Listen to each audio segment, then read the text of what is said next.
Waalaikumsalam. Waalaikumsalam warahmatullahi wabarakatuh. Ini suara saya bagus, Ji? Clear. Bagus, teman-teman? Clear banget. Oke. Baik, sebelumnya saya mau ucapkan terima kasih banyak kepada semua peserta, pemateri, dan penyelenggara yang telah menyempatkan waktunya untuk hadir di acara kita kali ini. Baik, saya mungkin mau perkenalan dulu ya sebelum kita memulai acaranya. Perkenalkan, nama saya adalah Salim, saya dari UX ID Makassar, dan pada kegiatan kali ini saya yang akan jadi moderatornya.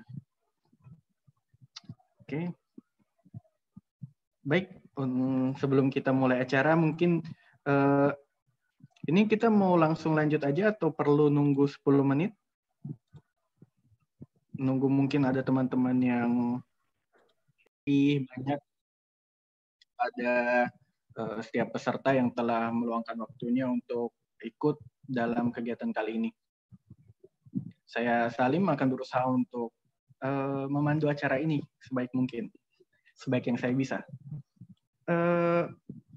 Oke, tema kali ini, kegiatan kita kali ini adalah Acarita UX yang ke-15. Kita akan berbincang, ngobrol seputar masalah UI UX, dan materi untuk malam ini atau sharing untuk malam ini yaitu What I Learned from Designing UX in Startup to Corporate oleh Mas Muhammad Alif Khairan. Beliau adalah UX Lead at Telkom Indonesia. Dan pada kegiatan kali ini kita selain belajar, kita sharing, kita juga ada dapat hadiah loh. Ada hadiah yang disediakan oleh penyelenggara, oleh Codex. Apa itu? Nanti akan disampaikan oleh mereka. Ada giveaway-nya malam ini. Jadi kepada teman-teman ya insya Allah nggak akan rugi selain kita dapat materi mengenai ilmu dan sebagainya, kita juga akan ada kemungkinan dapat giveaway. Ada peluang. Jadi tonton sampai akhir ya. Oke, sebelum kita memulai, kita akan perkenalan dulu mengenai penyelenggara kita yaitu Codex dan UX ID Makassar.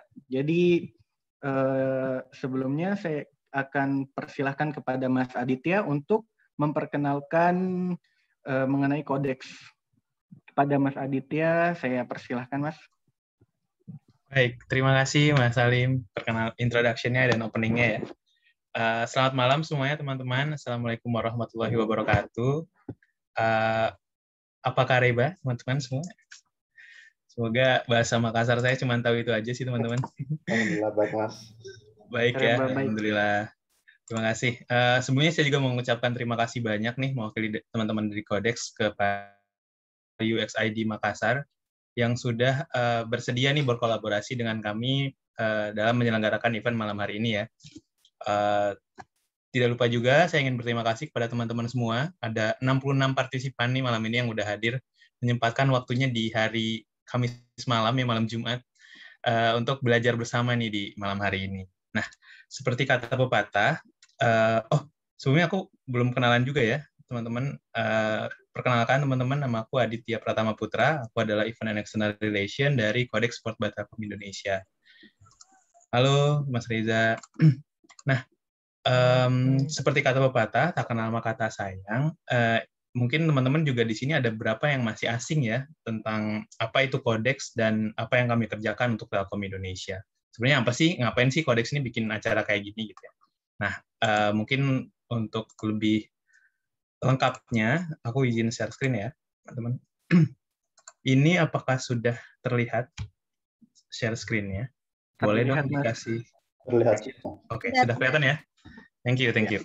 Nah, teman-teman kalau teman-teman lihat gitu ya di layarnya masing-masing, ini kan ada logonya ya, Codex Sport by Telkom Indonesia.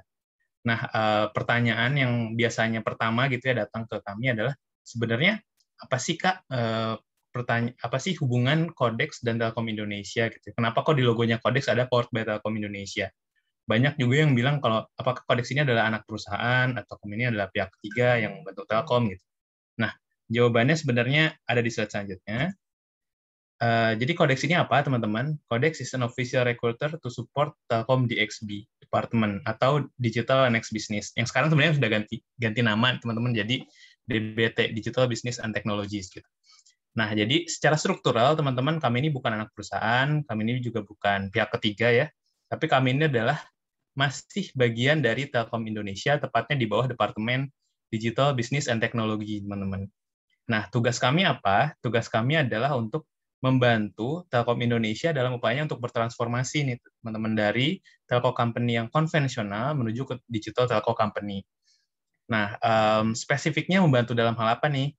Spesifiknya kami membantu dalam hal memanage digital talent cycle, teman-teman. Jadi, end-to-end proses dari mulai rekrutmen, kemudian nanti deployment ketika teman-teman misalkan diterima menjadi digital talent Telkom, terus kami yang deploy ke produk-produk yang ada di Telkom Indonesia, produk-produk digital terutama ya teman-teman.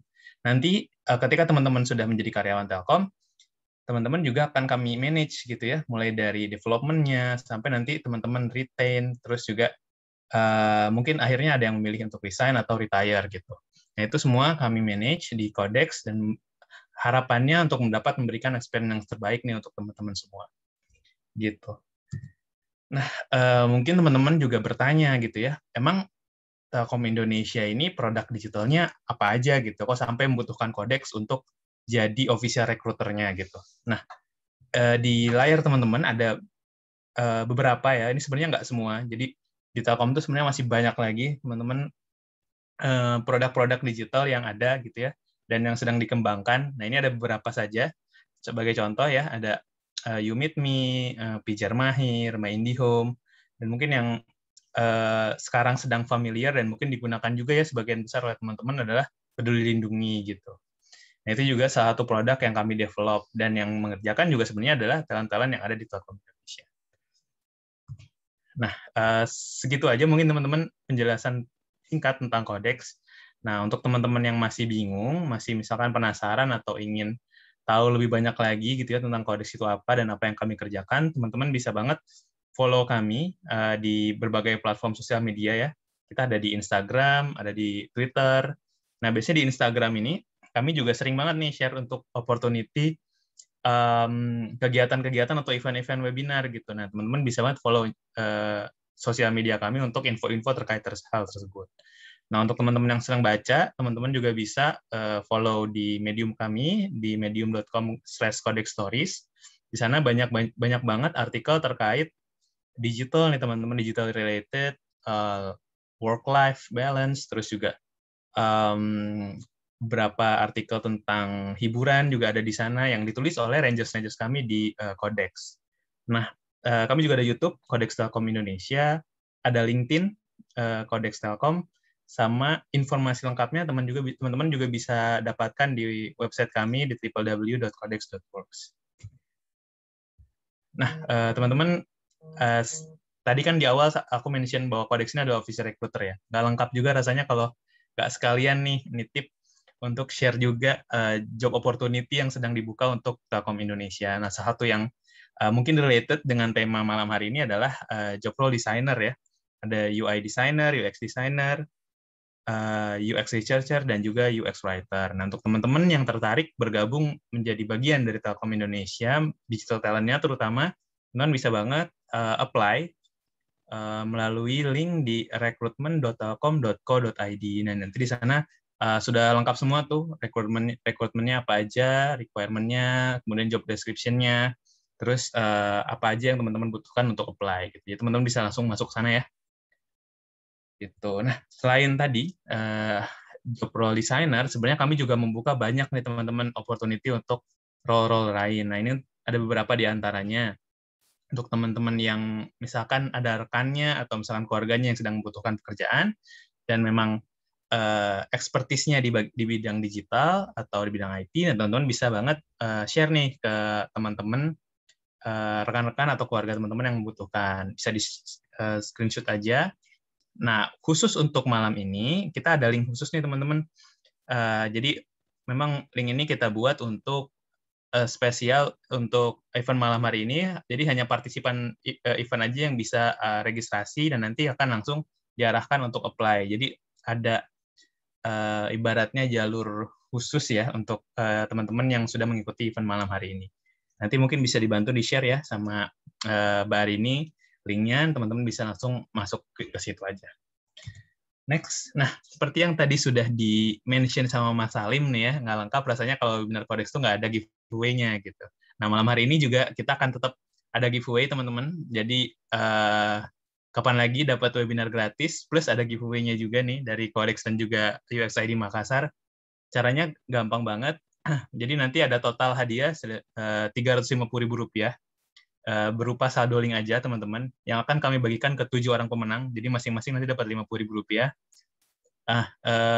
Caranya gimana? Caranya gampang banget, kita bagi jadi 2 kategori ya, 3 penanya terpilih dan 4 pemenang share IG story. Jadi teman-teman gampang banget, tinggal nanya aja nanti ke Mas Alif ya, nanya aja sebanyak-banyaknya, terus saja yang related sama tema malam hari ini. Nanti 3 orang penanya terpilih akan kami pilih untuk menjadi pemenangnya. Terus 4 lagi, teman-teman silahkan dokumentasikan webinarnya malam hari ini gitu ya. Bisa berupa video, bisa berupa foto, bisa pakai quotes juga, bisa macam-macam lah buat semenarik mungkin. Terus jangan lupa mention Instagram kami di @codex.telkom dan @uxidmakassar gitu. Jangan lupa di-follow juga ya. Nah, 4 orang terpilih akan mendapatkan saldo link aja. Dan pengumumannya akan kami umumkan di akhir acara. Jadi, pasti teman-teman mengikuti rangkaian webinarnya sampai akhir acara. Itu aja informasi dari aku. Mungkin sekali lagi terima kasih banyak kepada teman-teman semua, kepada UXID Makassar juga, kepada Mas Salim, Mas Rifki, dan teman-teman semua. Semoga acara malam hari ini bisa memberikan inspirasi ya untuk teman-teman semua, dan dapat insight yang baru lagi gitu ya terkait dengan UX. Itu aja mungkin Mas Salim, infonya dari saya kembalikan lagi mungkin ke Mas Salim. Selamat malam semuanya. Assalamualaikum warahmatullahi wabarakatuh. Baik. Terima kasih Kak Aditya atas perkenalannya mengenai Codex. Dan itu tadi, wow, kita dapat hadiah giveaway berupa uang. Jadi jangan lupa untuk ikut ya, dan aktif untuk bertanya. Nanti akan saya share di bagian chat bagaimana caranya. Nanti akan saya share juga kemana harus di-tag-nya di bagian chatnya. Dan selanjutnya akan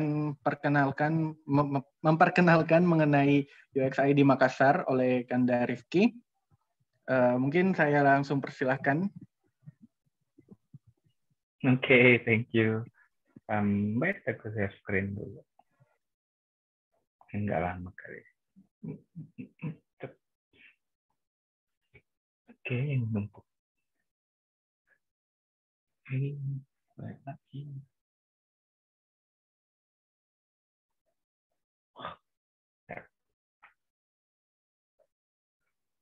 Oke, kelihatan kan ya? Kelihatan Kak. Oke, thank you. Mungkin nggak lama-lama aja sebenarnya. Thank you kesempatannya. Makasih buat teman-teman Codex atas ajakan kita belajar barengnya, sebenarnya membuat kelasnya yang ringan tapi bisa padat dan kita bisa gali banyak hal dari topik yang akan kita diskusikan malam ini gitu. Thanks banget buat teman-teman Codex. Thank you juga buat Mas Alif sudah mau berbagi nanti ilmu dan pengalamannya.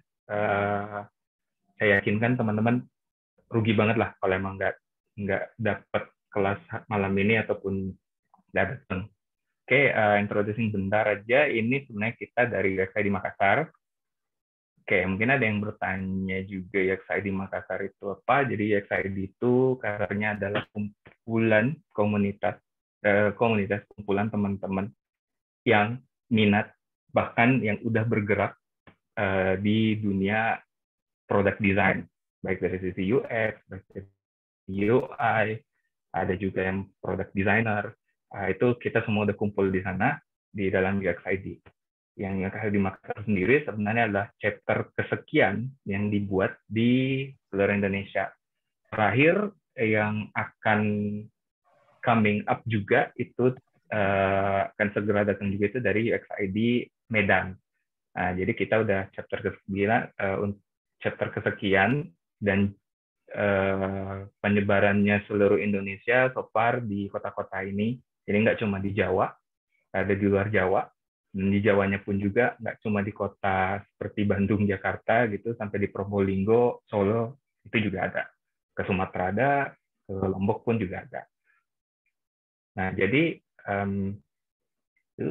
Oke, untuk UXID Makassar sendiri sebenarnya visinya lebih ke creating digital talent focus user-centric Eastern Indonesia. Kenapa kita angkat seperti ini? Karena kami ini banyak juga yang emang udah berkecimpung juga di dunia, ya kasarnya UX UI gitu, product design, dan kita pengen kita yang udah berkecimpung di situ tuh juga pengen ngembangin teman-teman yang ada di Indonesia Timur, khususnya untuk di sisi UX dan UI. Jadi misinya itu adalah mendevelopkan empatinya kita. Di sini kita akan sharing-sharing knowledge, kita buka networking, juga nanti kita akan melakukan coaching. Nah, dari misi-misi itu, program yang sudah berjalan, sebenarnya sudah ada study case, juga kita ada kolaborasi untuk event-event yang lain, acarita, termasuk yang malam ini kita selenggarakan di webinar. Kita juga ada mentoring, ada juga Ghost to Campus-nya gitu. Jadi udah banyak sih yang kita lakukan. Untuk organisasinya kurang lebih seperti ini. Jadi sebenarnya kami ini, para volunteer ini yang masih mau menyempatkan waktunya dan punya semangat yang sama untuk gimana caranya kita sama-sama godok bareng nih, gimana caranya untuk bisa naikin awareness, naikin bibit-bibit teman-teman di Indonesia Timur, khususnya di Makassar, luasnya di Indonesia Timur, untuk bibit-bibit bisa nih product design, untuk gimana caranya mendesain UX yang baik sebagai praktisi yang nanti akan terjun juga ke dunia product design seperti itu. Nah, untuk aktivitasnya sendiri sebenarnya kebanyakan dari kita ya kalau dikumpulin ya sebenarnya aktivitasnya lebih ke learning, practice, discussion, coaching, and mentoring. Jadi learning bersama, praktikalnya juga kita adakan juga, discussion bebas, mau discussion lewat grup, discussion juga lewat forum tertentu juga kita ada coaching and mentoring untuk mungkin teman-teman yang pengen dicariin mentor nih untuk ibaratnya pengen lebih mendalam gitu ya untuk ilmunya di sisi UI dan UX, itu kita akan bantu. Dan sejauh ini event-event yang terdahulu dan ini juga belum terupdate, ini masih terakhir di UX di acarita UX 13, sekarang udah 15 gitu.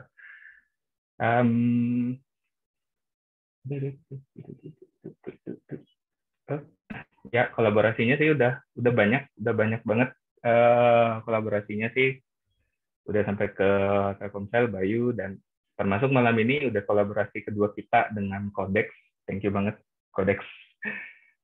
Udah ke teman-teman Dribble juga udah sampai Megabit, Halo Designer, jadi Makassar Portal UX juga ada. Jadi ini capturean galerinya kurang lebih kegiatan-kegiatan kita yang sifatnya online, offline, sampai yang ada modelnya dari webinar, sampai yang ada yang namanya panel, diskusi panel itu udah ada, sampai kita juga udah ada kegiatan sosial. Nah, mungkin buat teman-teman yang pengen lihat-lihat sih UXID Makassar seperti apa, itu bisa lihat di IG kita untuk melihat aktivitas kita udah belajar apa aja. Mungkin bisa juga join ke YouTube kita di channel UXID Makassar. Jika ingin berdiskusi atau juga ingin ibaratnya kayak sharing knowledge ataupun juga untuk networking, untuk kita bisa diskusi juga, nanti bisa join aja di grup Telegramnya kita. Di grup UXID Makassar, mungkin bisa share bisa scan QR code yang berikut. Sorry, kayaknya udah kelamaan. Thank you buat kesempatannya, gue balikin ke Mas Alif. Thank you.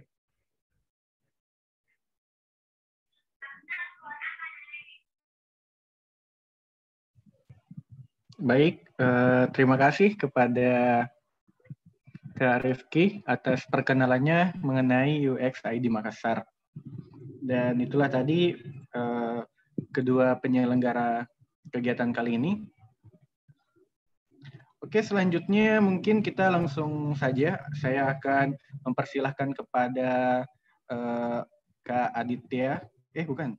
Maaf. Saya akan persilahkan kepada Kak Muhammad Alif untuk sharing. Baiklah, kepada Kak Alif saya persilahkan Kanda. Suaranya ini jelas ya? Yap, jelas Kak. Oke. Loud, aman. Saya izin sharing screen.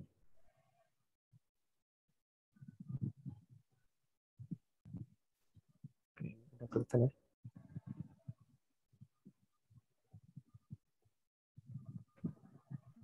Kelihatan kah? Sudah full screen? Sudah, Mas. Oke. Sudah.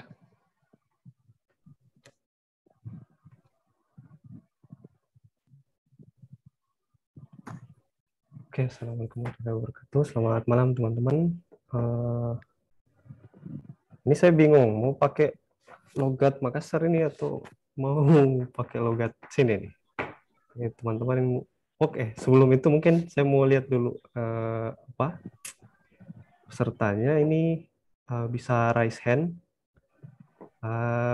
Dari mana saja ini yang Makassar ini bisa raise hand nih. Yang anak dari Makassar coba bisa raise hand dulu.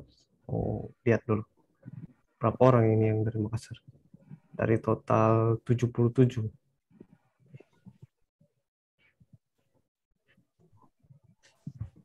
Oke, sudah? Masih nambah. Oke, ada 12 ya. T yang dari Makassar ada 12, sisanya dari mana aja ini? Coba bisa ada dari Bogor, Bandung, Tasik. Ada dari Bandung juga. Ada dari Jayapura. Jauh sekali, saudara. Selamat ya belajar di sini kita sama-sama ya. Oke, ada dari Bekasi juga. Oke. Bekasi Antariksa. Oke, ada Bali juga. Oke, mungkin kayaknya kita karena dominannya tidak dari Makassar ya. Cukup banyak yang dari luar luar Makassar. Mungkin saya pakai logat sini saja ya. Jadi supaya kita sama-sama bisa paham. Takutnya kalau saya pakai logat sana nanti orang kurang kita biasa di sana kalau bicara kan ini cepat sekali gitu, jadi susah. Kadang jadi agak bingung gitu. Biasa kalau kita bicara itu sama-sama orang Makassar. Oke. Kita mulai saja ya. Oke, teman-teman, terima kasih atas kehadirannya. Nah, jadi malam hari ini mungkin singkat aja, enggak terlalu berat ya materinya, lebih sharing mungkin perjalanan karir saya sih, lebih ke apa yang saya pelajari selama kurang lebih 4 tahun gitu di industri UI UX gitu ya, bidang UI UX, digital designer ya, saya lebih senang sebutnya digital designer. Makasih teman-teman dari UX ID Makassar dan juga Codex ya. Kemarin pas awal dihubungin Mbak Hari ini lagi sakit ya. Jadi semoga kesembuh ya. Nah, sekarang mungkin sebelum kita masuk inti materinya, kita mau lihatin dulu ya agendanya hari ini. Ada intronya dulu ya, sebelum kita masuk ke inti. Kemudian bagaimana pengalaman saya nih selama jadi desainer digital, kemudian apa saja yang saya pelajari nih selama kurang lebih 4 tahun itu, dan mungkin akan lebih banyak nanti Q&A-nya ya. Nah, ini dari teman-teman, saya pengen tahu nih, teman-teman punya ekspektasi apa sih sebelum hadir dan yang hadir nih di hari ini?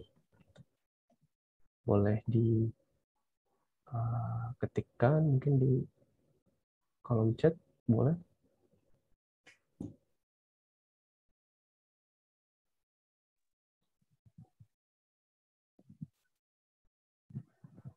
Oh, bisa dapat peluang masuk kodeks. Ada lagi yang lain? Teman bocoran nih. Suka duka di dunia UI UX. Oke.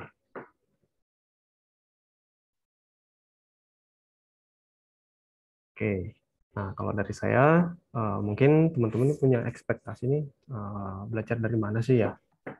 Kemudian mungkin apa yang dikerja gitu kan ya. Dan mungkin paling basic mungkin pakai tools apa gitu kan ya. Gitu. Nah, ada juga yang jawab kiat-kiat nih jadi UI UX designer yang handal. Saya belum bisa dibilang handal sih, saya masih belajar juga ini. Apa yang paling menonjol sebagai UX di corporate dan startup? Oke, ada juga nih nanti masuk. Oke, mau tahu nih pandangan UI UX dari sisi corporate. Wah, ini hal yang pasti banyak orang yang bertanya-tanya nih. Ini UX ngapain tuh di corporate ya? Oke, kita lanjut. Nah, saya lahir besar di Makassar. Saya sempat kuliah juga di Politeknik Unhas, namanya sekarang PNUP ya. Saya sempat kuliah juga di sana 3 semester sih, teknik elektro. Terus 2011 saya dapat beasiswa. Nah, disitulah 2011 saya tinggalkan di Poltek. Saya lanjut ke Jogja gitu. Nah, di sini saya lebih baik kurang lebih 6 tahun. Di sini saya sambil kerja juga, saya kuliah juga, sambil saya juga freelance gitu di sini. Jadi besar kecil di Makassar, dan juga saya banyak influence di Jogja juga gitu selama kurang lebih 6 tahunan di sana. Nah, dan sekarang saya sudah berkeluarga dan juga sudah tinggal permanen di ibu kota. Nah, saya sekarang ada di Logitrans, jadi salah satu tribe yang ada di ekosistem Logi, di mana dia ada di bawahnya Telkom Digital. Telkom Digital kalau di kita namanya itu di under divisi Business and Technology. Nah, di sini kita lebih banyak atau kita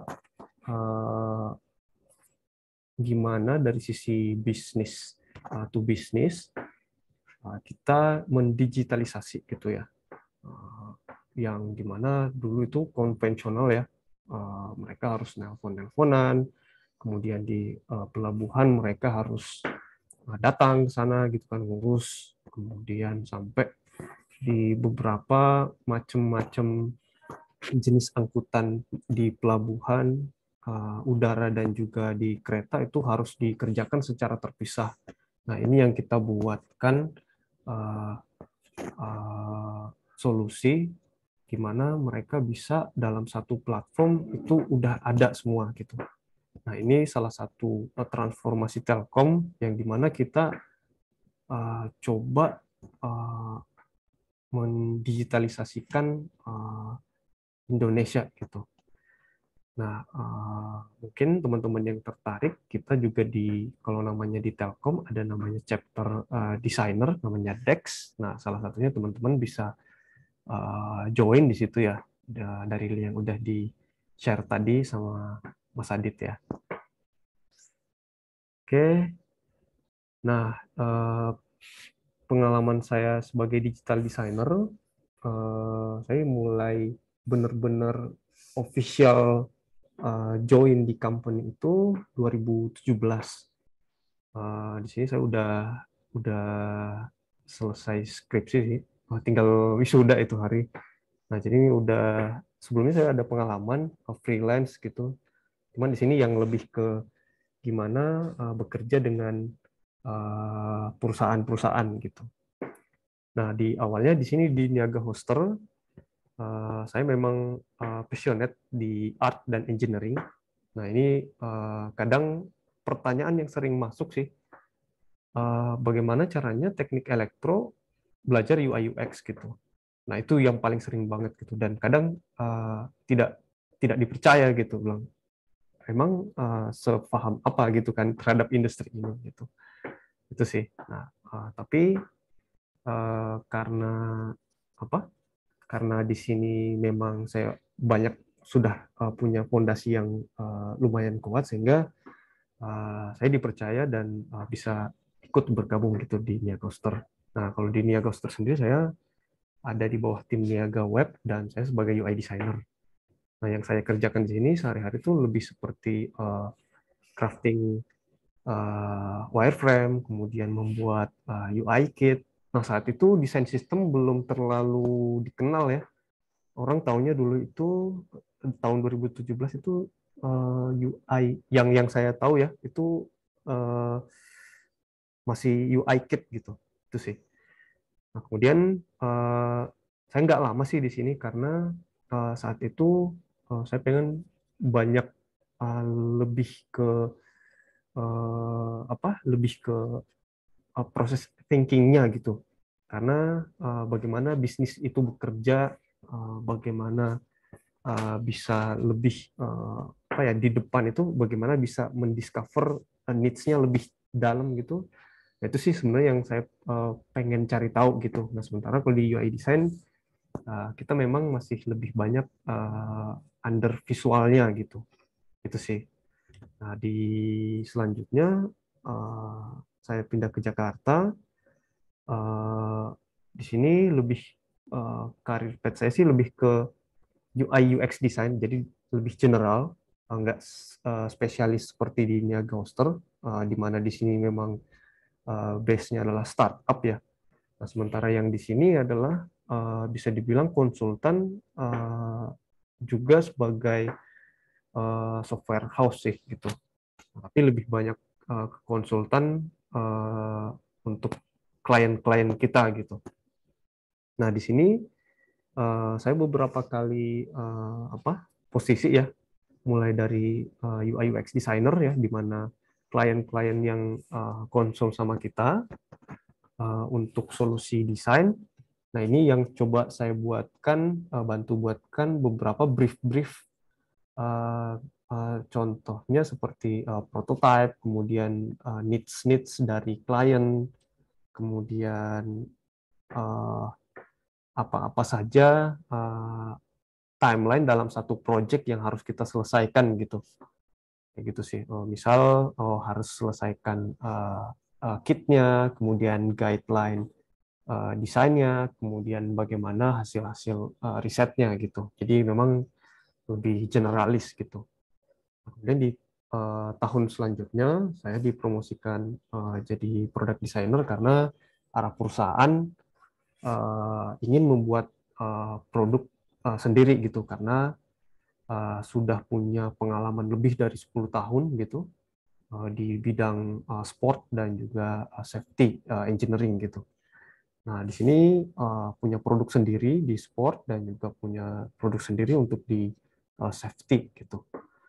Nah, di sini sehari-hari saya lebih in charge ke produk gitu, walaupun tetap ada beberapa klien. Di sini saya single fighter dan cuman sendiri gitu di awalnya, dan memang masih belum banyak gitu ya di 2017 itu. 2018 udah lumayan, tapi di perusahaan tempat bekerja saya ini di Berlian belum sih gitu. Dan akhirnya di 2019 timnya growth, tumbuh terus ya, bisnisnya juga berkembang. Akhirnya karena saya sendiri ya, saya yang ditunjuk jadi product design lead saat itu. Nah, di mana kita coba cari cara nih gimana memetakan efisiensi proses bekerja gitu di sini. Nah, ini karena saya yang paling lama sih bekerjanya di sini, jadi di antara dua perusahaan ini ya, antara Niaga Hoster dan di Telkom kan saya masih sekitar setahunan lebih ya. Nah, di sini sebagai lead saya lebih banyak nge-mentoring, terus lebih banyak juga ngobrol dengan CEO dan juga stakeholder eksternal gitu ya, yang pengen adopt kita punya produk gitu, dan juga konsul klien-klien yang konsul ke kita gitu. Bagaimana strategi desain yang harus mereka lakukan gitu, bagaimana perencanaan desain yang harus mereka lakukan gitu secara produk gitu, dan juga implementasi hasil konsul mereka gitu. Nah, akhirnya di 2020 saya sempat off gitu ya, karena pandemi juga ya. Saya pindah ke Telkom Indonesia. Di sini sekitar Juni 2021 saya mulai ya. Saya ingat ada sekitar 3 apa 6 bulan gitu. Karena pandemi itu banyak banget saya lihat teman-teman saya yang di apa ya, istilahnya di awal-awal pandemi itu banyak banget yang di cut gitu. Tapi di Telkom ini malah buka gede-gedean. Nah, itu yang saya herannya, wah, Telkom hebat banget gitu bisa buka dalam kondisi yang seperti ini gitu. Dan juga Telkom terima role untuk UX designer gitu. Ada UI designer dan lain-lain sebagainya. Nah, itu yang ini Telkom ada apa ya gitu ya. Nah, di sini saya banyak cari tahu gitu. Kemudian ternyata Telkom sedang bertransformasi gitu, dan di sebelumnya memang lebih banyak di Brilliant ini saya memang lebih banyak ngebantu untuk proses transformasi digitalnya klien-klien kita gitu. Nah, ini jadi align gitu antara visi yang saya bawa dan juga pengalaman yang udah saya punya gitu. Nah, di Telkom Indonesia kurang lebih sama sih. Saya sebagai UX lead nggak ada bedanya dengan yang ada di Brilliant, akan tetapi scope-nya gitu yang agak cukup berbeda karena di level corporate maturity organization-nya udah lebih baik dibanding perusahaan-perusahaan sebelumnya yang saya bekerja gitu ya. Sudah lebih 50 tahun, sehingga banyak hal-hal yang saya adaptasi gitu ya. Namun untuk cara bekerjanya ternyata yang saya dapatin emang bisa dibilang apa ya, corporate startup sih kalau bisa dibilang gitu. Karena memang transformasinya lebih udah apa ya, udah mirip banget itu dengan startup gitu yang ada di luar. Dan bahkan pekerjaan yang saya lakukan di sini itu seperti membuat strategi, perencanaan, kemudian gimana advocate gitu, dan juga bagaimana mendeliver desain gitu. Ini ada juga gitu di sini gitu. Jadi mungkin saya dulu perspektifnya konvensional gitu ya Telkom, tapi setelah saya join dan perubahan visi besarnya Telkom menjadi digital telco itu ternyata sesuai nih gitu di apa namanya dengan visi saya gitu. Nah, kurang lebih itu sih untuk sedikit pengalaman ya.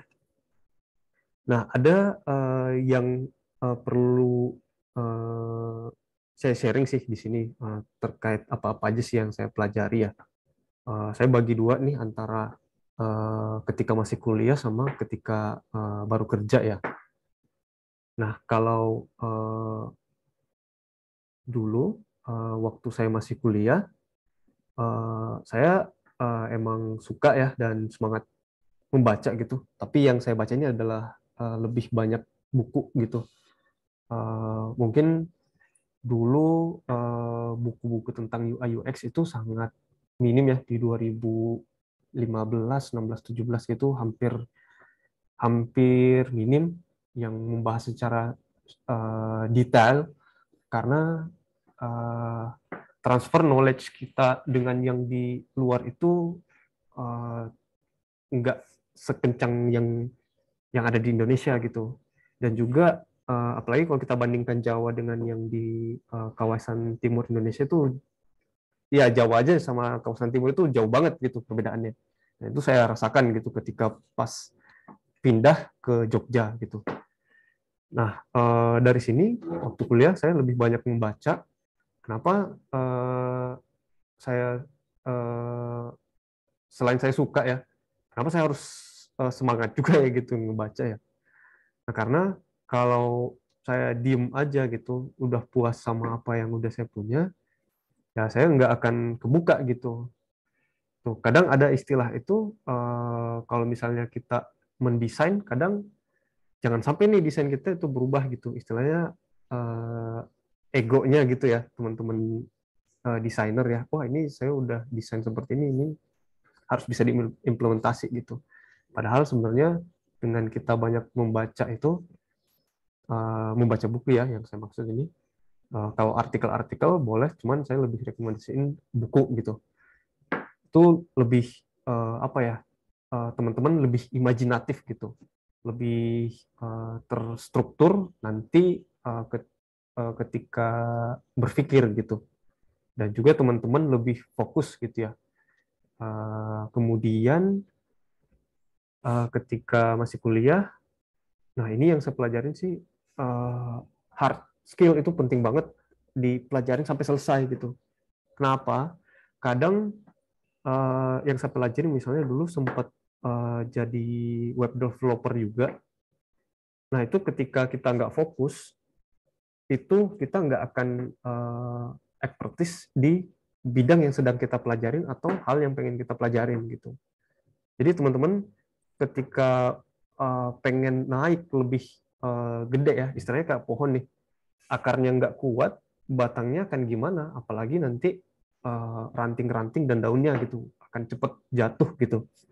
Sehingga kalau kalau kita belajar dari hard skill ya, belajar dari hard skill kita udah kuasain. Misal kalau untuk visual, teman-teman pelajarin terkait tipografi, teman-teman tahu nih ukuran fontnya harus kayak gimana, terus penggunaan fontnya harus seperti apa visualnya gitu, spacingnya dan lain-lain sebagainya gitu ya. Nah teman-teman akan lebih mudah gitu untuk naik tingkat lagi yang lebih advance gitu. Kemudian perbanyak dan terbang sih, ini yang paling penting. Nah, saya rasain banget sih ketika waktu pertama kali freelance, itu saya baru nyoba-nyoba, dan beberapa bulan gitu, ternyata semakin sering kita lakukan ya untuk hard skill, semakin terasa sih kita punya kemampuan gitu. Dan tentunya dalam job terbang ini kita lakukan ya. Nah ini saya juga kalau di Jogja itu biasanya ada ini sih, banyak banget itu event-event di Jogja Digital Valley ya. Di sana itu ada namanya Facebook Circle, banyak banget gitu komunitas-komunitas di sana gitu, di Jogja. Karena Jogja kan juga jadi salah satu apa ya, kota kreatif ya, teman-teman pasti tahu yang seperti studio-studio yang keren-keren ya di sana seperti Paper Pillar, Sebo dan lain sebagainya. Memang komunitas itu cukup penting, dan adanya UX ID Makassar ini salah satunya ya nanti bakal harusnya bisa membantu nih mengakselerasi nih di Makassar punya talent-talent yang mumpuni gitu. Banyak kok anak-anak Makassar yang udah join di beberapa Dekakon dan unicorn yang ada di Jakarta gitu.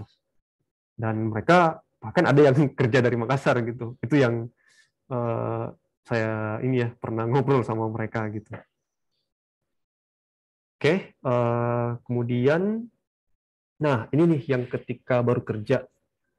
Nah, dulu itu saya nggak tahu kalau ada seperti ini nih. Nah, ini saya kasih tahu teman-teman nih. Ini saya nggak tahu dulu bahwa jalur karirnya digital designer itu seperti ini gitu. Kenapa? Eh, Sebagai desainer kan kita hanya sering dipandang itu sebagai oke, visual itu tinggal digeser aja nih buttonnya, diganti aja warnanya gitu. Padahal proses yang dilakukan itu nggak semudah itu gitu. Nggak hanya sekedar menentukan sebuah button itu seperti apa, kemudian posisinya di mana, kenapa buttonnya itu seperti bentuknya seperti itu, kenapa ukurannya digunakan seperti itu, sampai flow-nya harus seperti apa, itu nggak hanya sekedar visual gitu. Nah ini sih yang ketika karirnya kita sudah semakin baik, sebenarnya kita nggak mentok hanya sampai di craftsmanship gitu, tapi ada yang manajerial, ada juga yang craftsmanship itu seperti teman-teman misal sebagai senior UI designer, nah teman-teman bisa naik tuh sampai principal designer yang dimana itu skill untuk mendesainnya ya itu udah kuat banget gitu, dan dihargainnya itu ini dihargain bukan nominal aja ya, tapi secara appreciate gitu, itu sama dengan yang level manajerial gitu. Karena di manajerial itu saat ini memang kita di Indonesia masih lebih dilihat adalah karir yang paling naik gitu, padahal ada loh craftsmanship gitu. Ini yang dulu saya nggak tahu gitu. Nah, jadi teman-teman yang baru kerja ini sebenarnya ada jalur karir gitu di desainer digital gitu. Ini secara general ya, nggak semua perusahaan nggak semua perusahaan punya seperti ini, karena tergantung juga ya dari maturity desainnya ya di corporate-nya atau di startup-nya ya, di perusahaannya ya seperti apa gitu. Nah, kemudian teman-teman yang baru kerja mungkin paham gitu ya, gimana sih sebenarnya tempat kerja saya gitu. Apakah ini tempat kerja saya levelnya mereka dari global gitu, ataukah levelnya dari lokal gitu, atau sudah multinational company gitu. Nah, misal saya kemarin di Niaga Hoster, nah Niaga Hoster itu sebenarnya dia punya induk dari hostinger gitu, di mana mereka udah global gitu, dan ini di localize gitu ya di Indonesia, yang base-nya dulu di Jogja gitu, sekarang di Jogja juga sih ya yang saya lihat terakhir gitu. Nah, teman-teman juga mesti tahu nih apakah yang dikerjakan itu adalah project atau produk gitu, karena teman-teman cara treatmentnya juga akan berbeda gitu. Teman-teman mendesain untuk project akan sedikit berbeda dengan produk. Kenapa? Karena kalau project itu kan strict dengan timeline dan udah ada spesifikasi yang harus diselesaikan dalam waktu tertentu gitu. Walaupun di produk tetap ada iterasi, di project ada iterasi, tapi biasanya based on client itu udah ada jangka waktu dan scope yang sudah ditentukan gitu. Nah, sementara kalau produk mindset-nya adalah lebih banyak bagaimana hasil crafting teman-teman ini akan terus diiterasi gitu. Itu sih. Dan perlu dipertimbangkan juga terkait di perusahaan itu cari apa sih gitu ya, tipe desainer apa yang mereka cari. Nah, contoh tadi misalnya UI designer ya, kemudian ada UX designer juga. Nah, masing-masing perusahaan itu nggak sama gitu kebutuhannya, termasuk juga tahap perusahaannya. Ada yang startup yang mungkin masih kecil, ada yang udah gede ya, mungkin se multinasional gitu. Bahkan mungkin ada yang tipenya agensi ataupun klien itu sampai corporate ya, itu berbeda-beda treatmentnya. Jadi teman-teman mesti melihat juga ya sebelum terjun atau misalnya pengen switch karir gitu, misal dari role apa ke role apa gitu, teman-teman pertimbangkan juga gitu 3 hal ini. Ini saya ambil contoh dari Codex ya, di mana di sini apa-apa aja sih yang rekrutmen dibutuhkan gitu di Telkom gitu, sehingga nanti teman-teman bisa punya gambaran yang lebih clear gitu. Nah, kadang yang teman-teman harus waspadai ya, jangan sampai teman-teman masuk gitu, terus teman-teman nggak tahu gitu, oh ternyata kemarin dibutuhkan ini, tapi teman-teman udah masuk duluan gitu. Jadi teman-teman baca bener-bener gitu, apa sih yang dibutuhkan di perusahaan yang teman-teman apply. Nah, terakhir mungkin lebih ke personal sih gitu yang saya pelajarin, bahwa teman-teman tuh kita harus siap dulu gitu, teman-teman harus siapin gitu sematang mungkin gitu ya. Kenapa? Karena kita nggak tahu nih kesempatan akan datang kapan gitu. Nah, sehingga teman-teman ketika kesempatannya datang tapi nggak siap, ya peluang itu nggak bisa ditangkap gitu. Misal teman-teman punya pandangan pengen, wah saya nih pengen jadi senior UI designer gitu, atau pengen kerja di perusahaan multinasional gitu ya. Tapi teman-teman nggak siap gitu dengan dengan kondisi saat ini gitu ya. Dengan sekarang kan udah lumayan gede banget dan pesat banget industri kita ya, bidang UI UX di Indonesia. Teman-teman akan kalah gitu ketika kesempatan itu datang gitu. Nah, sehingga teman-teman harus menyiapkan dari segi hard skill, dan juga saya lupa, soft skill juga ya. Ketika teman-teman membangun soft skill-nya, komunikasi itu yang paling penting ya, nomor 1 komunikasi itu, dan soft skill lainnya teman-teman siapin gitu, jangan sampai nanti hilang gitu, keluar peluangnya gitu, karena teman-teman nggak dapetin gitu. Dan mungkin kalau Muslim, ini yang penting sih, itu jadi doa ya, doa dulu. Jadi teman-teman fokus sama yang ada sama saat ini, jangan terlalu kejauhan gitu sih. Kadang sih kita, udah pengen ini itu, padahal basic dan fundamentalnya aja nggak cukup gitu. Nah, sehingga kita fokus dulu ya, persiapin baik-baik. Dan yang Muslim mungkin dan mungkin yang non Muslim juga bisa kita berdoa dulu nih. Oke, saya pengen ya bisa gitu ya, dapat yang terbaik gitu. Kemudian baru kita tancap gas gitu sampai nanti kita dapat nih peluangnya. Terakhir, saya kasih rekomendasi buku ya sama podcast. Mungkin yang belum tahu ya, ini dulu saya terjebak bagaimana mencari literatur yang bisa dipakai fondasi. Nah, kalau saya sih kasih satu rekomendasi ini ya. Ini udah komplit banget dari bukunya Mas Wasil. Dan terakhir, nah ini yang agak yang harus di scale up sih sebenarnya. Ini teman-teman harus denger sih kalau saya. Kenapa? Karena kadang kita nggak tahu untuk bidding position kita gitu. Nah, jadi teman-teman saya rasa penting banget ini untuk urusan dapur. Jadi selain teman-teman udah siap, tapi teman-teman juga udah punya fondasi yang bagus gitu.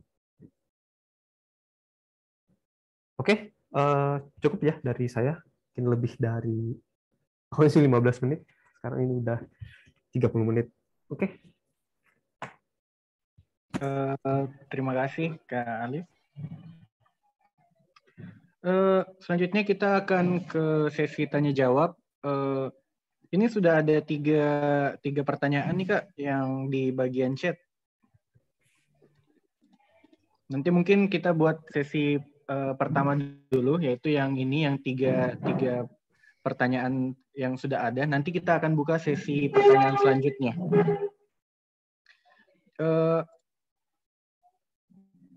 Ini mau langsung dijawab semua atau satu-satu, Kanda? Boleh mungkin kita jawab satu-satu kali ya. Oke. Pertanyaan pertama itu, apa bisa UI UX jadi satu kesatuan karena secara sekilas terlihat mirip atau sendiri-sendiri?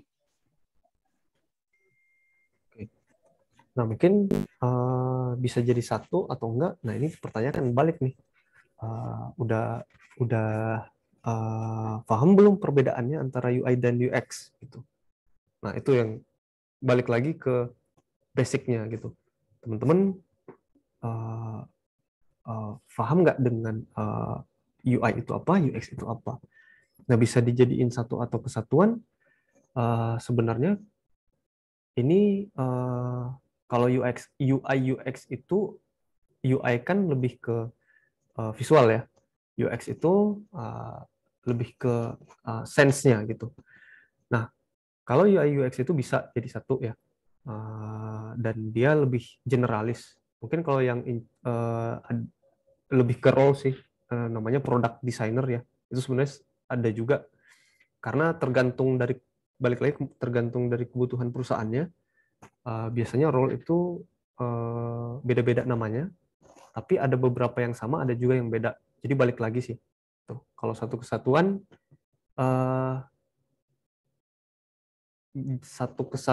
ya satu kesatuan sih gitu. Cuman dalam penerapannya memang ada yang melebur, ada yang kepisah gitu. Itu sih. Apakah menjawab nih? Dari siapa tadi pertanyaannya? Dari Iin Romadani. Oke. Mungkin kita langsung saja ke pertanyaan selanjutnya, Kak. Ini bagaimana caranya belajar? Bagaimana cara Kanda belajar hingga seperti sekarang? Belajar dari orang lain atau bootcamp? Dan bagaimana membuat portofolio hingga diterima di perusahaan ternama? Diterima di perusahaan ternama, Kanda? Wah, kalau perusahaan ternama, semua punya nama dong. Kalau saya sih, ini ya, satu tadi pertamanya, bagaimana cara belajar ya. Terus yang kedua, portfolio ya.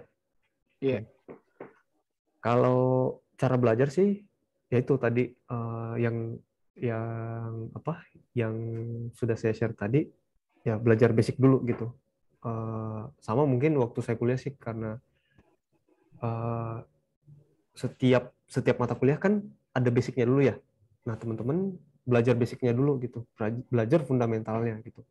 Kalau mau belajar terkait visual, ya pelajarin dulu terkait tipografi, terkait hierarki, terkait warna gitu. Kenapa dipilih warna merah, kenapa dipilih warna biru gitu.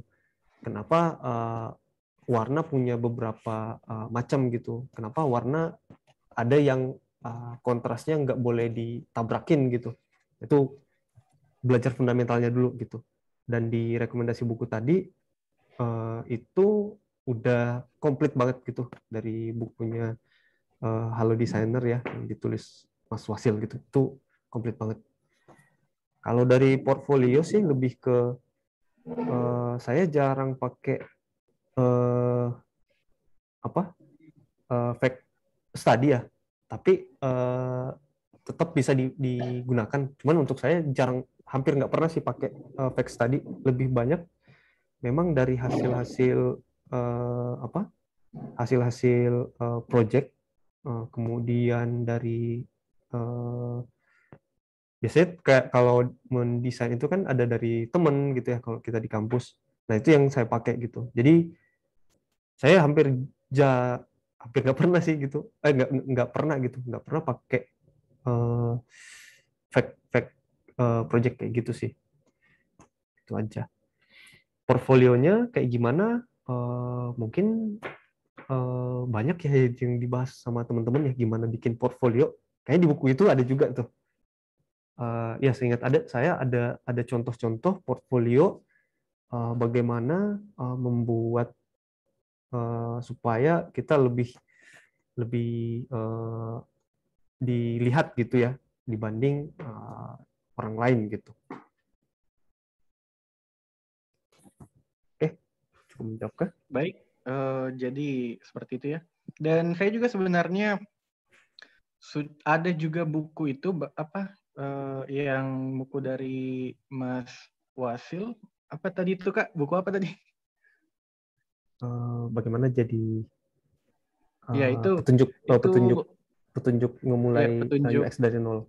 Nah itu memang saya juga punya bukunya dan memang betul-betul diajarkan dari A sampai Z langkah-langkahnya bagaimana mau menjadi UI UX designer, bagaimana cara membuat portofolio, bagaimana belajar, bahkan referensi buku itu betul-betul lengkap dibanding ketika kita coba belajar sendiri di YouTube. Itu buku memang betul-betul lengkap sih.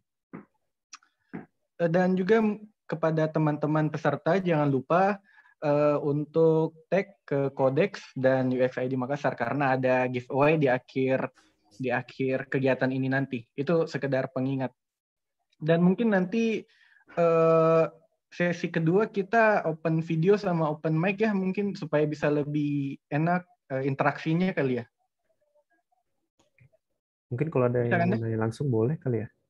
Iya, nanti yang sesi kedua mungkin bisa angkat tangan, nanti raise hand, dan nanti akan dipersilahkan kepada oleh co-hostnya untuk di open video dan open mic.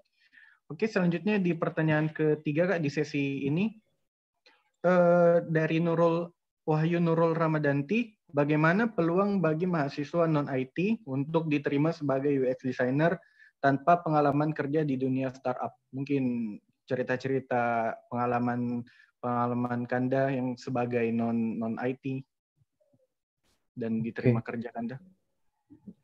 Non-IT ya, oke. Balik lagi karena bidang kita ini kan lebih ke gimana outcome-nya ya. Gitu. Kemudian salah satu output-nya kan hasil desain ya, itu solusi ya. Nah, memang portfolio sih yang penting gitu. Jadi teman-teman memang sudah punya kesiapan dari sisi keterampilan, kemudian dari portfolionya itu yang jadi bukti gitu. Nah teman-teman kalau misalnya portfolionya ya sekedar portfolio gitu ya, sekedar ada, ya sayang juga sih. Teman-teman memang di situ harus menceritakan juga terkait prosesnya, bagaimana sih ini harus, bagaimana sih sampai bisa jadi sebuah visual gitu, bagaimana jadi outputnya jadi sebuah flow misalnya gitu ya. Nah teman-teman ya pertama pengalaman ya, teman-teman cari pengalaman gitu, mau dari dari ada project gitu kan ya. Kalau case study bisa juga sih, sekarang malah banyak ya yang pakai gitu ya. Tapi saya lebih sarankan teman-teman benar-benar cari project, kalau nggak ada ya cari gitu. Kalau saya sih gitu. Karena penting banget gitu ya. Kenapa? Karena real case ketika teman-teman melakukan real case study gitu, itu kelihatan banget gitu hasilnya. Oke, supaya bisa di itu ya, teman-teman bisa dilihat ya gitu.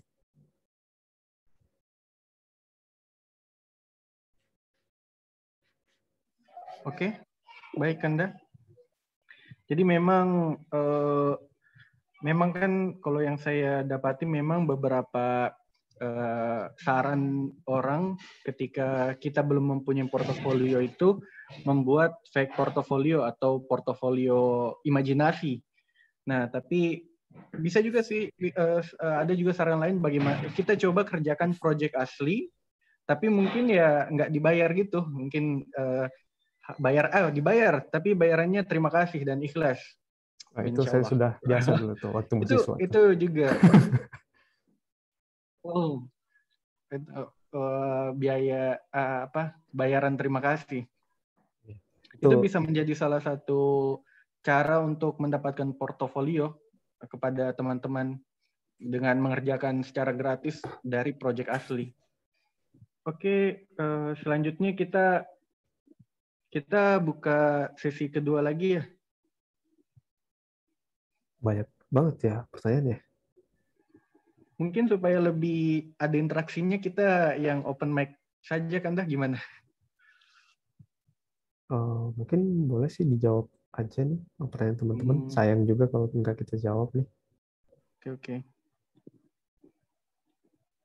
Buat ini juga ya, learning buat teman-teman yang lain kan.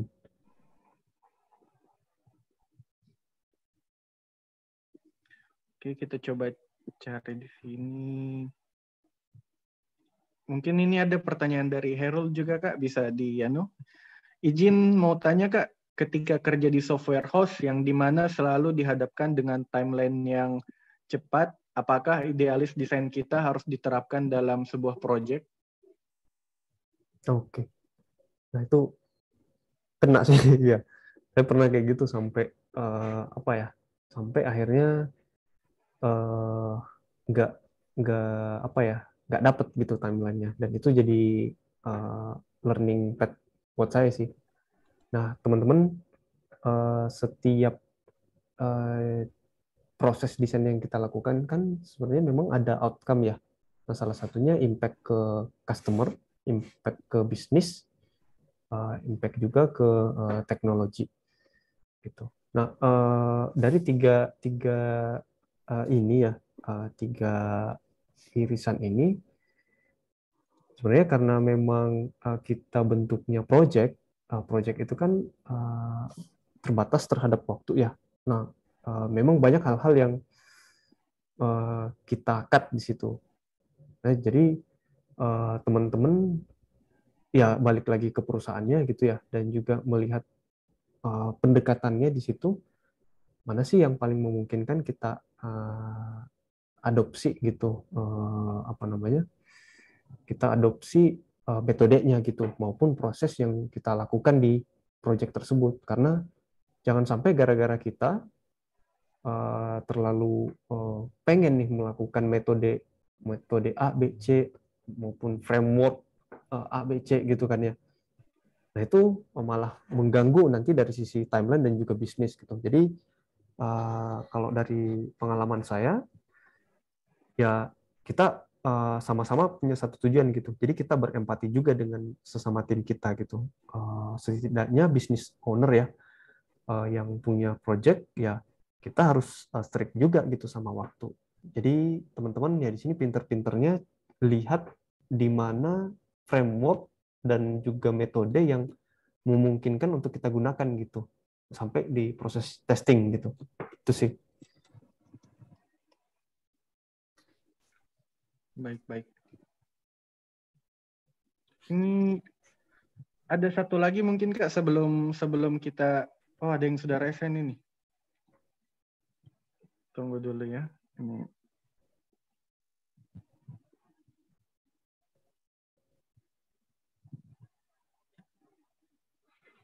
Siapa dulu ini dipilih ya? Ada 3 orang yang resen. Mungkin kita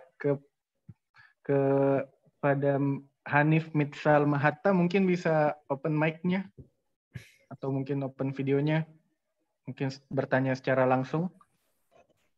Iya, halo, apakah suara saya terdengar? Terdengar. Clear. Iya Kak, izin bertanya. Jadi gimana sih cara kita bisa bertahan di industri UI UX ini dengan pertumbuhan yang semakin berkembang pesat lah? Oke, gimana supaya bisa tetap relevan ya terhadap perkembangannya? Oke, ini langsung saya jawab. Iya Kak. Ya pertama-tama teman-teman lihat sekarang teman-teman ada di level mana sih gitu. Kemudian dari hard skill teman-teman, soft skill teman-teman, coba dipetain gitu. Nah, salah satunya itu bisa lihat dari buku, lagi-lagi buku sih gitu. Coba lihat di bukunya gitu, atau teman-teman bikin learning path gitu. Nah, berdasarkan saya udah bisa apa aja nih, misal di visual. oke, saya sudah tahu nih basic-basic gitu. Nah, sekarang apalagi nih yang saya pengen pelajarin? Nah, dari lowongan-lowongan pekerjaan tadi, mereka butuhnya skill-skillnya apa aja ya? Oh, mereka requirement-nya butuh apa aja ya? Nah, dari situ supaya tetap relevan ya, teman-teman lihat juga di beberapa lowongan-lowongan pekerjaan gitu. Sembari teman-teman lihat juga di beberapa komunitas ya dan industri yang sedang tren gitu. Jadi supaya tetap relevan ya teman-teman harus lihat trennya ya. Kemudian lihat juga apa namanya job-job opportunity yang ada, dilihat nih requirement-nya seperti apa sih. Gitu sih supaya tetap relevan ya. Oke, apakah cukup menjawab? Baik, mungkin selanjutnya saya kasih ke Imam Ataya, mungkin bisa open mic langsung bertanya. Halo Mas, izin nanya, kan Mas sendiri sebelumnya pernah bekerja di startup, terus sekarang itu kerja di corporate.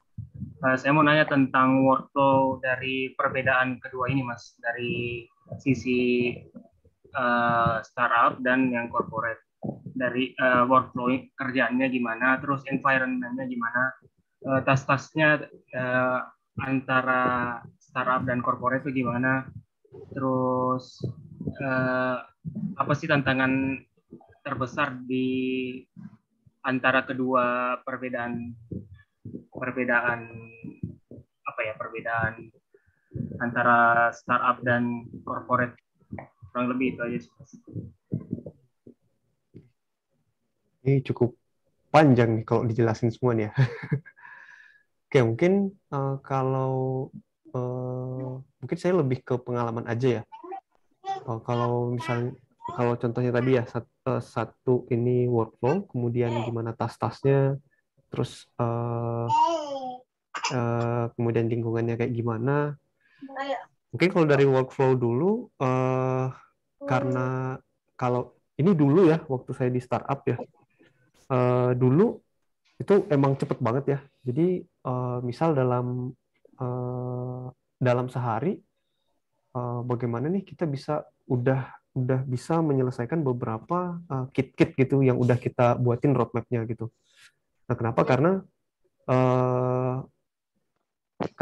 kita karena kita mendeliver apa namanya desain gitu ya secara visual.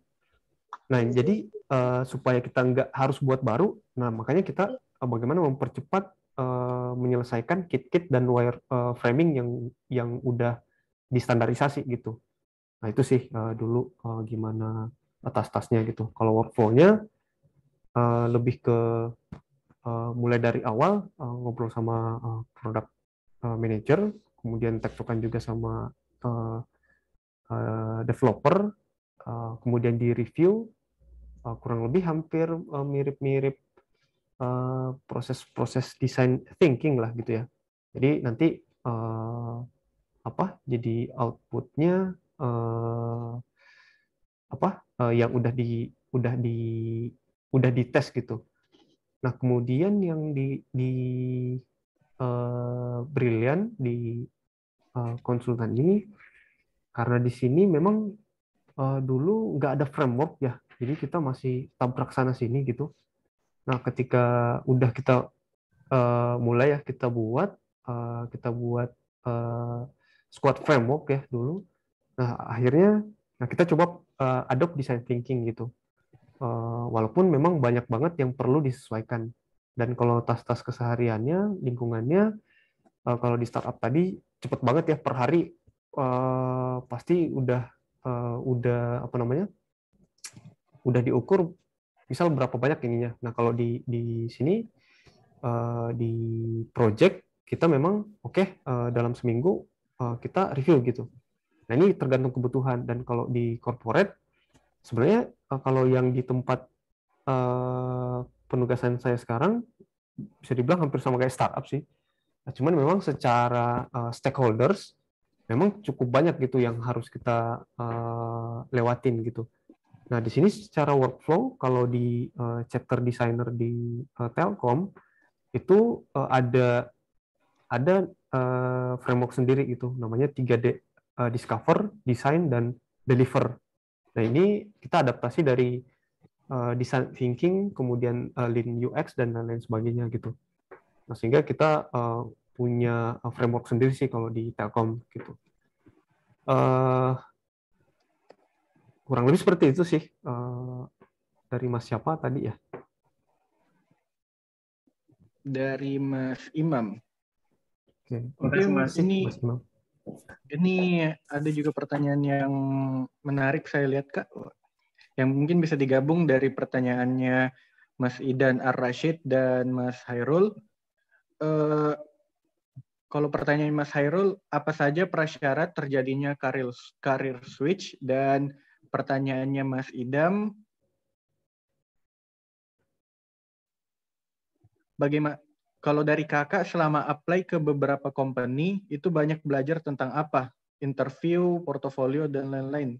Mungkin maksudnya interview di interview ketika melamar di perusahaan kan ada pertanyaan-pertanyaan saat di interview atau mungkin portofolio serta prasyarat terjadinya karir switch dari Kanda Alif.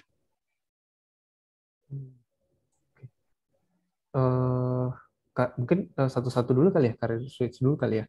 Oh gitu ya. Bisa. Karena agak sedikit berbeda nih konteksnya. Yang satunya kan lebih ke bagaimana facing dengan proses interview ya, gitu ya, di masing-masing perusahaan. Oh, Oke. Baik, Kak. Nah, mungkin untuk karir switch, misal dari UI designer mau ke UX designer ya. Nah, dulu yang salah satu pertimbangan saya karena saya kan suka kuliah di engineering ya, dan disiplin ilmu saya di teknik elektro ya. Memang lebih strukturalnya dari basic dulu, baru bagaimana nanti teknologinya bisa advance gitu digunakan itu. Misal kalau kita di desain sekarang, oke, kalian belajar dulu terkait tipografi gitu ya, warna dan lain sebagainya. Menentukan karir switch itu dari kita sendiri sih. Kalau saya ini dari dalam diri saya sendiri gitu. Saya lebih suka melihat dari depan itu bagaimana sih sesuatu itu dihasilkan gitu. Kalau dari saya. Nah, ini balik ke teman-teman. Teman-teman mau switch itu kenapa gitu? Teman-teman mau switch, pertanyaannya. Dan teman-teman udah siap nggak gitu untuk switch? Bagaimana kesiapan teman-teman gitu kan ya? Nah, itu walaupun ada kesempatan, tapi kalau teman-teman nggak siap ya, switch-nya itu akan susah gitu terjadi gitu. Karena banyak hal-hal yang belum siap gitu untuk dapetin si peluangnya gitu. Terus yang kedua terkait interview tadi ya, apa-apa sih yang jadi pertanyaan gitu ya, dan yang apa yang dipelajarin. Rata-rata, bukan secara general ya, tapi sepengalaman saya, yang ditanyakan memang dari hard skill dulu gitu ya. Itu udah wajib banget gitu. Bagaimana penguasaan teman-teman terhadap bidang yang teman-teman mau apply gitu. Nah, kemudian baru dites biasanya terkait bagaimana cara teman-teman menyampaikan hasil. Misalnya kalau kalian apply ada tesnya ya, yang datang langsung ya, interview gitu, kemudian dites, teman-teman akan dilihat nih bagaimana cara teman-teman menyampaikan cara berpikir teman-teman, apa yang dihasilkan, kemudian kenapa itu dipilih sebagai decision teman-teman. Nah, itu akan jadi pertimbangan gitu dari perusahaan untuk terima teman-teman. Itu sih yang saya pelajarin ya, kenapa dan bagaimana ketika kita di interview. Mungkin kalau prosesnya beda-beda tiap perusahaan, dan teman-teman coba aja gitu ya, teman-teman mau ke perusahaan yang teman-teman sukai gitu atau teman-teman targetin.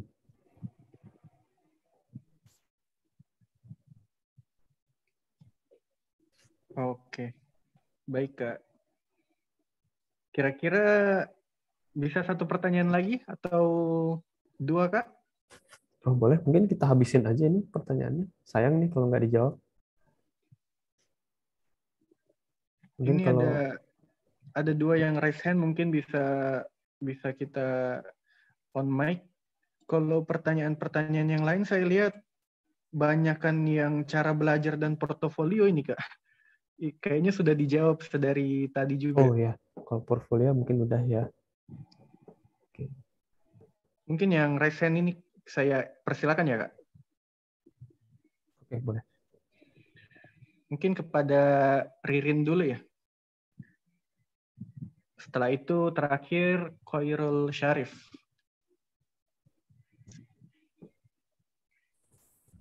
Halo Kak, selamat malam. Izin tanya ya, bagaimana proses transisi dari junior ke senior designer? Step apa aja yang mesti dilalui nih, menurut Kakak? Terima kasih. Oke. Bagaimana ya stepnya dari junior ke misal ke middle ya gitu. Nah, ini kalau saya bisa bilang ini tergantung dari kebutuhan perusahaan gitu. Dan sebenarnya teman-teman juga bisa ukur secara apa ya, melihat dari kebutuhannya perusahaan, teman-teman bisa melihat misal saya kemarin dari product designer kemudian diangkat jadi lead. Nah, sebelumnya memang saya lebih banyak bekerja secara sendiri ya gitu ya. Bekerja sendiri, kemudian saya dikasih tanggung jawab untuk misal satu project gitu diselesaikan dengan target timeline yang sudah ditentukan. Kemudian ditambah lagi gitu ya. Oh, oke, ternyata ada project lain. Nah, dari tingginya jam terbang, oke ternyata dalam eksekusinya, oke ternyata saya bisa lebih cepat gitu, dan hasil dan juga outcome-nya ternyata bagus gitu dan baik. Nah, dari situ dari pihak perusahaan punya trust gitu bahwa dari sisi keterampilan dan juga dari sisi outcome untuk bisnis sangat membantu nih gitu. Dan saya juga ngerasa, oh ya ternyata dulu saya cuma bisa ngerjain project ini cuma bisa 2 minggu gitu. Sementara ini targetnya harusnya 1 minggu gitu. Oke, gimana caranya gitu. Dan ya balik lagi gimana kita ngebuat goal gitu masing-masing. Dan ngelihat dari tempat kerja ternyata dia sekarang butuhnya product designer. Oke, ternyata yang dibutuhkan bekerjanya seperti ini. Nah, ketika tanggung jawab itu udah mulai besar, nah di situ sebenarnya salah satu kesempatan ternyata di situ kita bisa jadi dilihat gitu bahwa oh ini bisa lebih lebih tinggi lagi gitu levelnya gitu. Tapi teman-teman harus cerdas juga, jangan sampai teman-teman kerjain pekerjaan di luar kapasitas teman-teman. Kalau nggak bisa ya jangan sampai malah diambil aja dan membebani gitu. Nah, ketika udah cukup mateng dan saya nge-handle beberapa project dan juga mengatur beberapa timeline-nya secara baik, nah akhirnya secara bisnis berani nih untuk apa namanya, untuk kita hire tim gitu. Kemudian karena saya dulu di situ memang cuma sendiri dan secara kapabilitas memang sering melakukan perencanaan dan lain-lainnya. Dan di situ kepercayaan yang sudah saya dapatkan itu saya pergunakan dengan sebaik-baiknya gitu. Nah, sehingga proses transisinya nggak ucuk-ucuk langsung ditunjuk kamu jadi lead gitu, tapi ada proses gitu yang teman-teman harus buktikan gitu. Itu sih, Mbak Ririn.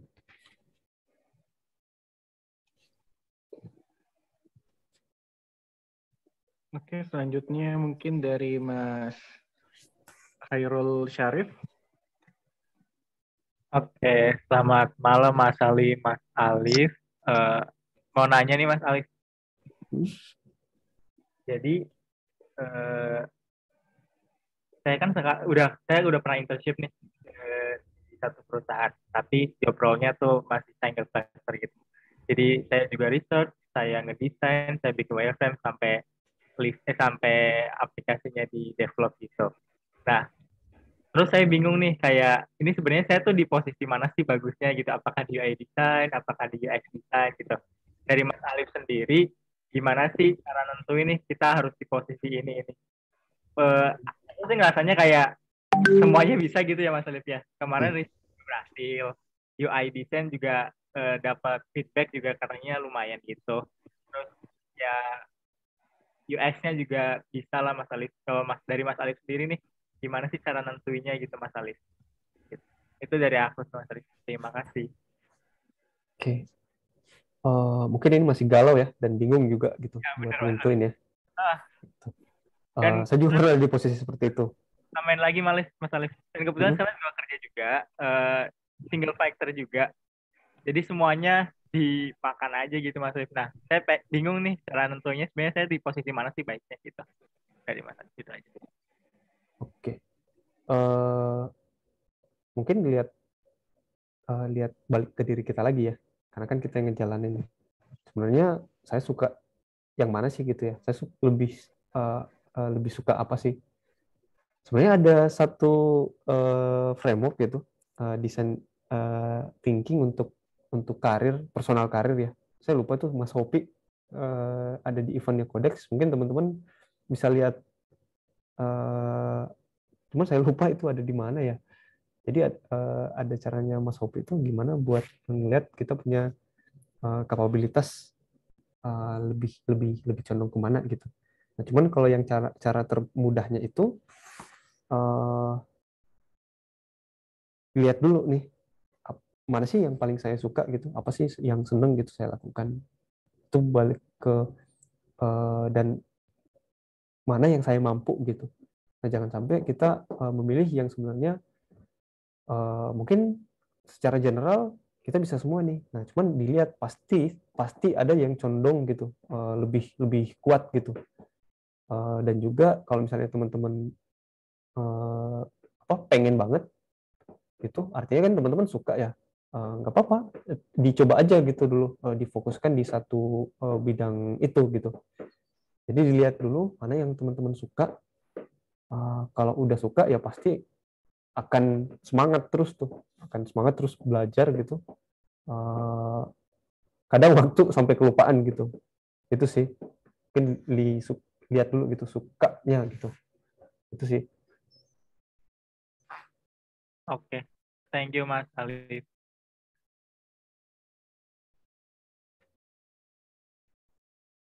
Baik, terima kasih. Jadi bagaimana Kak? Mungkin masih bisa atau pertanyaan terakhir ya? Supaya nggak terlalu berlarut juga. Oke, di sini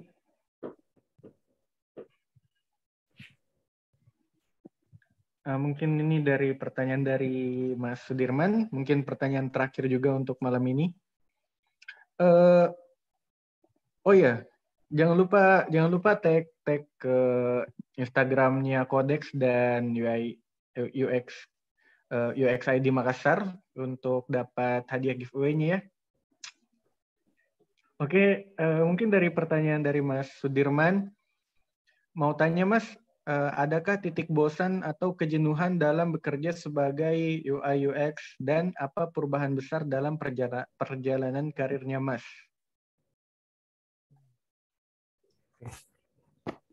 Suka duka ya. Dan kemudian titik jenuh kayaknya.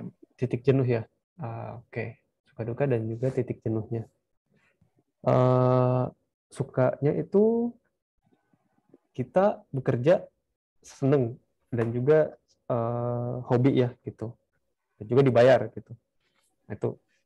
Kemudian dukanya itu kalau yang kita kerjakan itu kadang sudah kita kerjakan sebaik mungkin, tapi nggak jadi diimplementasi gitu. Nah, akhirnya ya kadang kecewa kan gitu. Tapi kita lihat secara realistis, oke, memang kebutuhan perusahaan seperti ini gitu. Itu sih. Dan kita balik lagi, ini kita bekerja as a team gitu, bukan saya sendiri gitu, bukan punya mau sendiri. Jadi sebisa mungkin dan maksimalkan jangan sampai ego teman-teman itu ada gitu ketika menjalani prosesnya di tempat masing-masing gitu. Kalau titik jenuh sih pernah ada juga ya, pernah. Tapi biasanya saya malah cari kegiatan yang saya sukai gitu. Jadi istilahnya kayak bagaimana ngebuat nih mood saya naik lagi gitu. Nah biasanya sih saya cari kegiatan yang buat saya kembali on fire gitu. Misal, wah saya bosen gitu, ngedesain terus gitu. Tapi saya biasanya cari, misal, apa ya bikin seneng ya selain ngedesain. Oke, saya cari vibes yang bikin saya seneng gitu. Misal, ngedesainnya di kafe aja deh gitu daripada di kantor gitu. Nah, cari yang buat bikin kita on fire lagi gitu. Jadi jangan berlarut sama, duh jenuh nih, bosan banget sama ini gitu. Tapi sambil mengerjakan itu coba cari apa yang bikin ini. Atau kalau perlu break dulu gitu. Misal teman-teman yang bekerja cuti gitu ya. Kalau misalnya yang masih kuliah, coba minta izin gitu dari misalnya proyeknya ya, minta izin, mungkin kita ada delay gitu 1 hari buat istilahnya ada waktu istirahat gitu ya dari teman-teman. Itu sih yang biasanya saya lakukan gitu. Baik, terima kasih Mas. Saya juga mungkin kadang kalau lagi banyak betul deadline, pusing kepala itu malah saya tinggalkan. Saya tinggalkan 1 hari. Baru saya lanjutkan kerja 1 hari setelahnya. Dan itu betul-betul membantu sih kalau saya pribadi juga. Iya, jadi perlu perlu break sebentar gitu ya, atau kita cari vibe yang bisa bikin kita ini juga, on fire Mas, lagi. Gimana? Dari tadi juga belum terjawab sepertinya perubahan besarnya dalam karirnya, Mas. Oh, perubahan besar ya? Iya.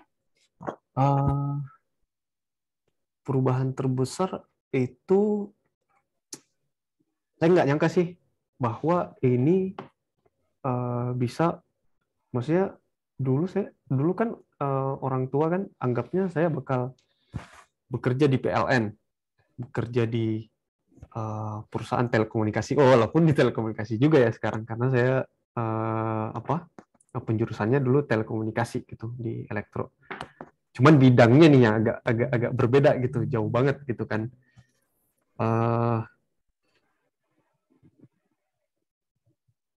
Saya berkeluarga gitu kan ya. Di saat saya baru di switch atau dipercayakan jadi product design lead waktu di Brunei.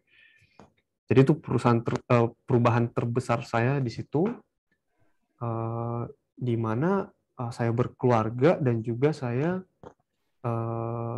memimpin sebuah tim gitu. Jadi benar-benar kerasa banget gitu, yang dulunya masih bujang gitu kan ya, masih bisa kesana kemari, sekarang bagaimana kita menjalankan tanggung jawab di perusahaan dan juga bagaimana menjalankan tanggung jawab di keluarga gitu. Itu sih perubahan terbesar yang saya dapetin di karir gitu, dan juga di personal gitu. Itu sih. Mungkin langsung jawab 2 ya, nggak cuma 1 nih. Siap. Baik, terima kasih Kak. Jadi mungkin selanjutnya kita akhiri sesi tanya jawabnya kali ini. Saya ucapkan mohon maaf mungkin ada beberapa yang terlewat dan sebagainya. Nanti kalau ada pertanyaan-pertanyaan lain mungkin bisa sharing-sharing japri saja mungkin di Instagramnya Codex atau UXID Makassar. Atau mungkin kita bisa bertemu di kegiatan selanjutnya untuk bertanya-bertanya lagi. Seperti itu. Saya sekali lagi ucapkan mohon maaf, tidak semua bisa saya cover pertanyaannya. Oke, selanjutnya kita akan umumkan giveaway. Oke, selanjutnya saya langsung serahkan saja kali ya ke Mbak Arini untuk pengumuman giveaway ini. Siap, Mas Salim. Terima kasih banyak, Mas Salim. Terima kasih banyak teman-teman UXID Makassar dan juga partisipan yang udah hadir malam hari ini. Banyak banget dapat insight ya, pastinya dari Mas Alif. Terima kasih banyak juga, Mas Alif. Tadi sempat cukup bingung nih kami untuk memilih kira-kira siapa ya yang berhak untuk memenangkan giveaway malam hari ini. Nah, saya izin share screen terlebih dahulu. Sebelum teman-teman tahu gitu ya siapa yang menang untuk giveaway-nya malam hari ini, kami di Codex dan juga teman-teman UXID Makassar pengen untuk webinar-webinar yang kami selenggarakan selalu ada improvement-nya. Jadi mohon bantuannya teman-teman untuk bisa scan QR code-nya atau langsung buka link-nya. Sudah di-share juga sama Mas Salim. Mohon diisi survei feedback-nya biar kita bisa terus improve juga ke depannya. Gitu. Mungkin saya tunggu sampai 10 detik lagi kali ya buat teman-teman yang mau ngisi. Nanti kalaupun setelah webinar juga masih bisa sih untuk mengisikan surveinya. Gitu. Saya izin hitung mundur kali ya.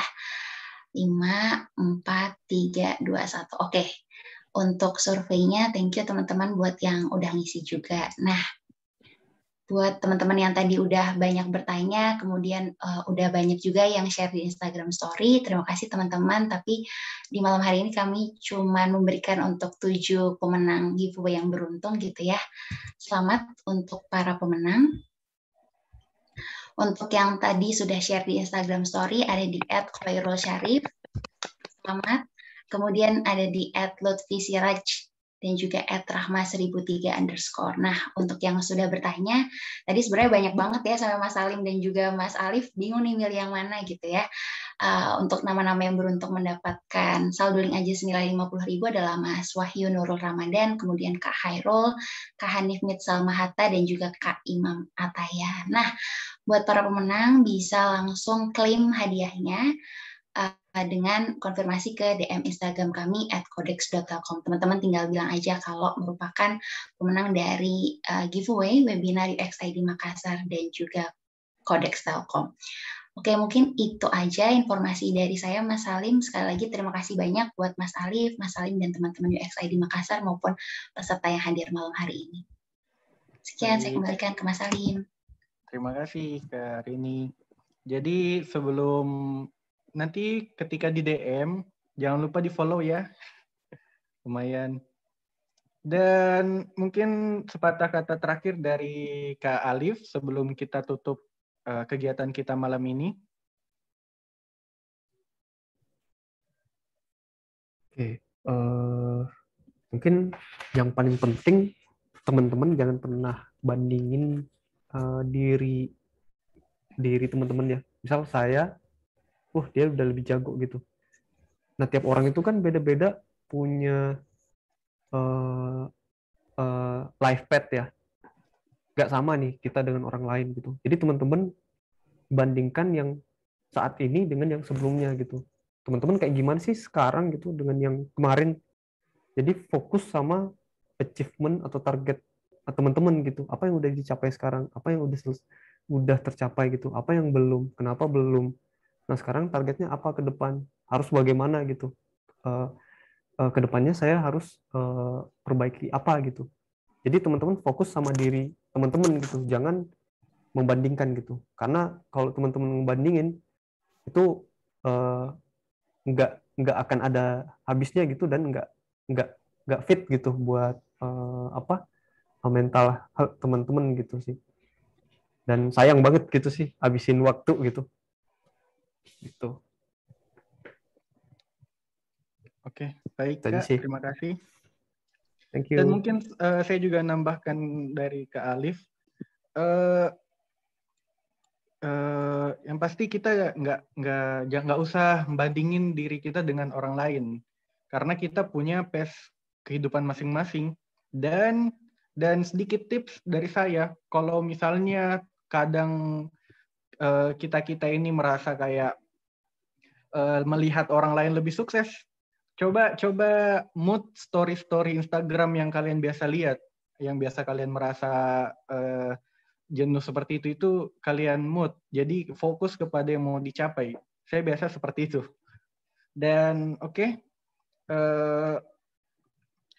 dari saya tangkap tadi, bagaimana perbanyak belajar, dan juga untuk bagi pemula, saya disarankan juga dari Kak Alif tadi itu yang buku dari Halo Designer, petunjuk UX kalau tidak salah.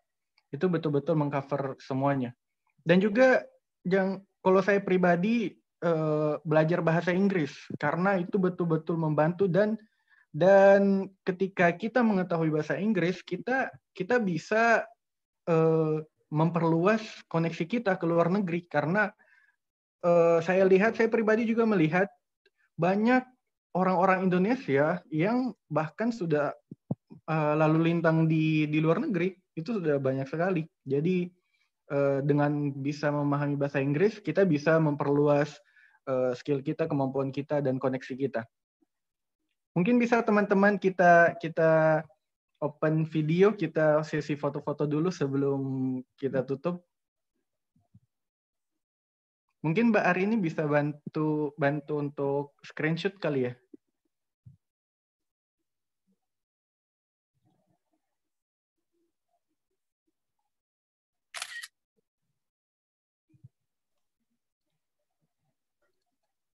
Mungkin hitung dulu ya Mas Salim ya, mungkin ya, sambil nunggu teman-teman nyalain kamera juga. Iya, betul. Mungkin yang dipin bisa di-unpin dulu.